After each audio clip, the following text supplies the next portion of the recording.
ఆలయాల దగ్గర చంద్రబాబు గారు ఒక మంచి ఆలోచన చేస్తున్నారు. ఇప్పుడు వాస్తవంగా ఆలయాలకి సత్రాలు అవి ఉంటాయి, రూమ్స్ ఉంటాయి. కాబట్టి దేవాదాయ శాఖ వాళ్ళే నిర్వహిస్తారు, బాధ్యత ఉండదు, జీతాలు తీసుకుంటారు. ఒక హోటల్లో స్పందించినటువంటి విధంగా వాళ్ళు స్పందిస్తారా? స్పందించరు.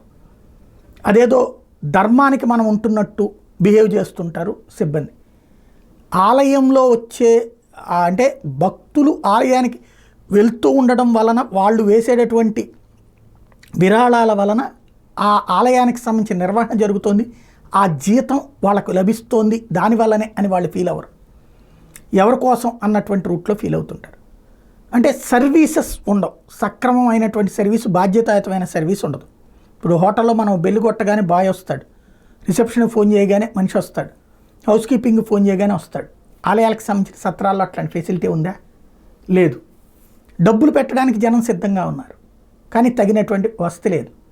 ఇప్పుడు అదే హోటల్స్ తరహాలో ఆలయాల పరిసరాల్లో హోటల్స్ని పెడితే తద్వారా ఆ ఆలయానికి ఆదాయం, అలాగే బాధ్యతాయుతమైన సేవలు అందుతాయన్నది చంద్రబాబు గారి ఆలోచన.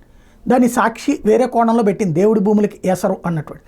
రాష్ట్రంలో పెద్ద ఆలయాల దగ్గర ప్రైవేట్ హోటళ్ళు నిర్మించబోతున్నారు, భూముల్ని కొట్టేయబోతున్నారు.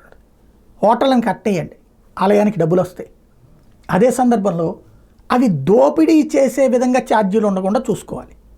అలాగే ఆధ్యాత్మికతతో ఉండాలి ఆలయాలు. ఇది ఆలయాల సమీపంలో ఉండేటటువంటి హోటల్స్ ఆధ్యాత్మికత వైపుకు ఉండాలి.